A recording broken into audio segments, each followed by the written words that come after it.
इजलास बिल्कुल आखिरी मरहले ते आ गया ते जो तरतीब बनी सी उस हिसाब नाल ही मैं कोई समाप्त करने की कोशिश करना। सब तो पहले तो अफजल साहिब नूं बहुत ढेर बधाई होवे कि उन्हें सैकटरी का अहदा दिता। हालांकि पहले गल कर चुके हैं कि सारे सेवाकार है, इन्हां दे विच कोई अहदियां दा काम नहीं है। और चूंकि हुण सोशल मीडिया का वेला है ते इन्हां दी जिहड़ी पोस्टां ने गुरमुखी च भी लिखियां जांदियां ने, ते मैनूं फिर कुछ आस्ट्रेलिया तो, मैनचेस्टर तो और हिंदुस्तान तो और कैनेडा तो भी कुछ लोगों की आई बधाई के सुनेहे आए। पर उन्होंने दो मैसेज दिते हैं जिहड़े मैं अफजल दे तुहाडे सब दे सामने करना हूँ। एक तो वो बहुत खुश ने और दूसरा उन्होंने कहा कि जी अफजल के उत्ते बहुत ज्यादा जिम्मेदारी है कि वो करके दिखा। जो उन्होंने जो पैगाम आया जी मैं ਉਹਦੇ ਵਿੱਚ कोई लफ्ज नहीं बदले ते एज इट इज ਤੁਹਾਡੇ सब ਦੇ साथ। दूसरी गल है जी कि सईद भुट्टा साहब, इकबाल कैसर साहब, नासिर बलोच साहब, यूसुफ पंजाबी साहब, अहमद इकबाल बसमी, जी ए नजम, ज्ञानी आफ्ताब, कामरेड इरफान, साढ़े होर बहुत सारे जिन्हें जूनियर सीनियर दोस्त हैं, बाजवा साहब ने, हेतम साहब ने और साढ़े शायद बहुत अच्छे ने सफी साहब जी, ते सब नो जी इत्थे अपना जरा रल के बहना है वो बड़ा ही खास है। ते तुहानू सब नू बहुत बधाई होवे कि तुसी संगत नू बड़े ही नवे 2024 नवे चज दे नाल लैके ना तुसी टुर रहे हो। अच्छा, सैशन के पहले हिस्से ते गल कर लीए जाहिद जरपालवी साहब पूर विच पवे फुहार ते नसीर साहब, यानी कि इन्हों जे सारे लोग उस्ताद कहते हैं तो मैं भी इन्हों मनो उस्ताद ही मानना वा। जिहड़ी इन्होंने वजन ते टेक्नीक जिहड़ी है उन्होंने वरतदे सारी गलबात का सारा वेरवा किया, वो बहुत ही ज़बरदस्त है वे। और मेरे लिए बड़ी एक हैरान कुन गल सी कि साड़ी पंजाबी शायरी दे विच छंद वरते जाते हैं और एहदे विच जिहड़े पर्शियन वजन है जिवें फेलन फेलन या फेलन मुफाइलात जिहड़े साढ़े उर्दू के लोग वरतते हैं ओहदा पंजाबी विच किवें उहनूं वरतिया जा रहा है, भी एक बड़ी ज़बरदस्त गल है। अच्छा, फिर जिहड़ी जाहिद जरपालवी साहब का कुछ जिहड़ा कलाम सुनिया गया और जिस गल दे उत्ते नसीर साहब ने भी गल की थी कि उन्होंने परदेस नूं बहुत ज़्यादा एक अपना मौजू बनाया है। ते यह बड़े ही दुख की गल है कि 2022 तकरीबन 10 लाख तो ज़्यादा पाकिस्तानी बाहर गए और हुण पिछले 6 महीनों के जिहड़ी रीसेंट रिपोर्ट्स आईयां ने 6.5 लाख तो ज़्यादा जिहड़े लोग ने वो इमीग्रेंट हुए ने। पर यह इमीग्रेंट वो ने जिहड़े कि वर्क परमिट या इमीग्रेशन के उत्ते गए ने, वो लोग शामिल नहीं है जिहड़े कि विजिट वीजे के उत्ते गए ने और उन्होंने आना है कि नहीं आना। ते इस जिहड़ा परदेस है ते साडे नाल की बनी पई है कि साडे इधर दे लोग कम्मां कारां नूं छड्ड के हुण एक नवां अंग्रेजी का लफ्ज आ गया कि हुण असीं सैटल होण उत्थे जा रहे हैं कि पहले लोग रोजगार वास्ते जाते सन, हुण तुहाडी मिडल अपर मिडल क्लास जिहड़ी है वो अपने कार-बार वेच के काम-कार वेच के वो सारा उत्थे जा रहे हैं। ते जे इस शहर नूं कोई शायर, कोई नसर निगार, कोई मजमून निगार मौजू बनाता है तो यह बहुत ही अच्छी गल है। ते जिहड़ी अफजल साहब ने गल की थी कि जी नवी किताब की इन्नी जानकारी हो जाने नाल जिहड़ा शायर है या कोई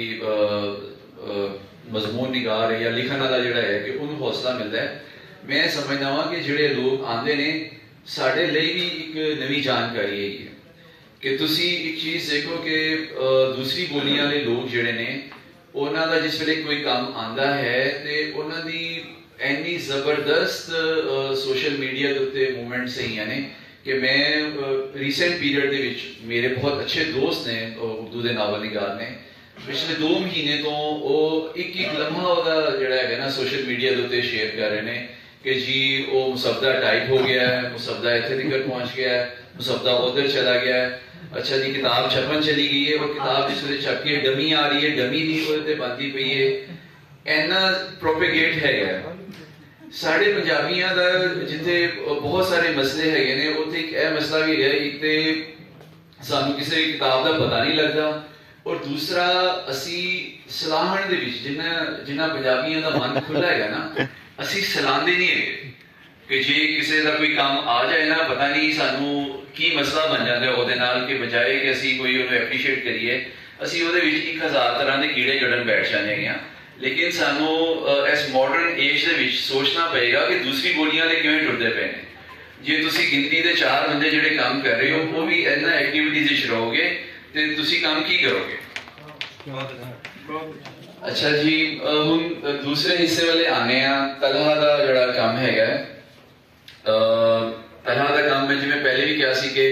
उर्दू बोली काम करते हैं, लाहौर दे हैगे ने और बड़े ही ताकतवर रिसर्चर हैगे ने। मामला यह है कि असी लोग सलाह दईए नवी पीढ़ी को सलाह दईए पर असी सलाह दईए उन्होंने पानी पाइए, उन्होंने क्यारियां दे विच पानी पाइए, उन्होंने थोड़ी खाद पाइए, प्यार मुहब्बत नाल लेके टुरिए, हौसला दईए। असी छुरियां चाकू लेके आ जाते हैं कि जे इन्ना बूटा आ ही गया तो आए ही क्यों है। वो जेड़ा कोई बंदा अज दे वेले दे विच जेड़ा यह काम कर रहा है पंजाबी बोली च ਉਹਦੇ ਵਾਸਤੇ ਚੰਗਾ नहीं हो जाके किसी वैबसाइट ਦੇ ਉੱਤੇ ਕਿਧਰੇ जाके ट्रांसलेशन का काम कर लियो डॉलर कमाना शुरू कर देवे। जे कोई पंजाबी बोली च काम करन आ गया और उन्हें पता है कि वो हर हवाले नाल घट है मां सवाए ਉਹਦੇ अपने मन की शांति ते मां बोली की सेवा दे ਜਿਹੜੇ मटीरियलिस्टिक बेनिफिट्स है ने ਤੁਸੀਂ पंजाबी देखो हर पासे घट वो जो आज काम करना शुरू है कल उन्हें किताब ले भी आना है तो किताब वास्ते भी कोई कमेटी पाएगा उन्होंने किसी इदारे ने सपोर्ट नहीं करना है। मैं हुणे सिंध गया साढ़े पंजाबी अदबी बोर्ड का मैक्सिमम जड़ा है 5 लाख उन्होंने कभी किधरे कोई चेक मिलिया होए। सिंध अदबी बोर्ड की सालाना ग्रांट 40 करोड़ रुपया उत्थे नवी पीढ़ी को किवें अगे लैके आया जाता है। मैं पिछले साल भी फेस्टिवल से गया था, मैं हुणे ही आया कोई 2-4 दिन हुए ने। तुसी यकीन मनो कि 80% किताबां उत्थे स्टॉल दे उत्ते सिंधी ने, उत्थे दूसरी बोलियां दे विच लोग नहीं पढ़ना चाहते, वो लोग सपोर्ट करते हैं। हुण जिहड़ी गल मजमून दे उत्ते बहुत डिटेल गल्लां होईयां, डिफरेंट एंगल्स नाल भी हुई, कुछ सलामां भी आईयां जिन्हां नूं डेफिनेटली तलहा जाके देखणगे और उहदे विचों कोई चंगियाई दे जिहड़े मामले ने उन्हां नूं भी लैणगे और मजमून नूं ज़्यादा बेहतर भी कर सके। ਉਹਦੇ ਵਿੱਚ ਉਹਨਾਂ ਨੇ ਸਾਰੇ ਐਂਗਲਸ ਡਿਸਕਸ ਕੀਤੇ ਨੇ। ਉਹਨਾਂ ਨੇ ਉਹ ਐਂਗਲ ਵੀ ਡਿਸਕਸ ਕੀਤਾ ਹੈ ਜਿਹਦੇ ਲਈ ਬੁੱਢਾ ਸਾਹਿਬ ਨਿਸ਼ਾਨਦੇਹੀ ਦੇ ਰਹੇ ਨੇ ਕਿ ਸਾਡੀ ਪੁਰਾਣੀ ਬੋਲੀ ਦਾ ਵੀ ਲਫ਼ਜ਼ ਸੀ ਤੇ ਉਹਦੇ ਵਿੱਚ ਨਾਲ ਉਹਨਾਂ ਨੇ ਵੀ ਦੱਸਿਆ ਕਿ ਐਨ ਮੁਮਕਿਨ ਹੈ ਕਿ ਸਾਂਦਲ ਫਰੀਦ ਤੇ ਇਹ ਅਬਦੁੱਲਾ ਵੀ ਹੋ ਗਿਆ ਹੋਵੇ ਤੇ ਇਹ ਬਹਰਹਾਲ ਜਿਸ ਵੇਲੇ ਇਹਨਾਂ ਨੂੰ ਦੇਖਣਗੇ ਜਾ ਕੇ ਦੂਸਰੀ ਕਿਤਾਬਾਂ ਨੂੰ ਕਰਨਗੇ ਤੇ ਮੇਰਾ ਖਿਆਲ ਹੈ ਅਸਲ ਸਲੀਮ ਸ਼ੇਖ ਨਾਲ ਇਹਨਾਂ ਦੇ ਆਪਣੇ ਜ਼ਾਤੀ ਤਾਲੁਕਾਤ ਵੀ ਹੈਗੇ ਨੇ, ਉਹ ਉਹਨੂੰ ਵੀ ਕਰਨਗੇ। विच गल हुई किले दी ते किले वालों भी गल बिल्कुल ठीक सी कि किले अमूमन जिहड़े हैगे ने ज़्यादातर दरियावां दे कंढे ते बनाए जाते सन, शहरां दे विच किले नहीं बनाए जाते सन। वो बनाए ही ऐसे करके गए सन कि उस सारी जिहड़ी रिबिलियन हो रही सी पिंडी बड्डियां तो जिहड़ी उठी हुई सी ओनू करन वास्ते ते बाकी जी ओवरऑल सारा बहुत ही कमाल काम सी और मैं अपनी गलबात जिहड़ी है वो बुल्ले शाह दी क्लाइंट दे उत्ते करांगा खत्म क्योंकि जिस तरह लोहड़ी की गल हो रही सी और मिल बैठन की गल हो रही सी ते वही कि मेला कहंदे ही उन्होंने कि जिहदे विच बंदे दा बंदे नाल मिलन होवे, जी दा जी नाल मिलन होवे ते उस वेले दी भी जिहड़ी ताकतवर हल्के सन ते जिहड़े अजोके वेले च भी ने वो नहीं चाहते कि बंदे दा बंदे नाल मिलन होवे किसी भी पक्ष दे नाल ते वो कहंदे सन कि मेले बाजों मेला औंतर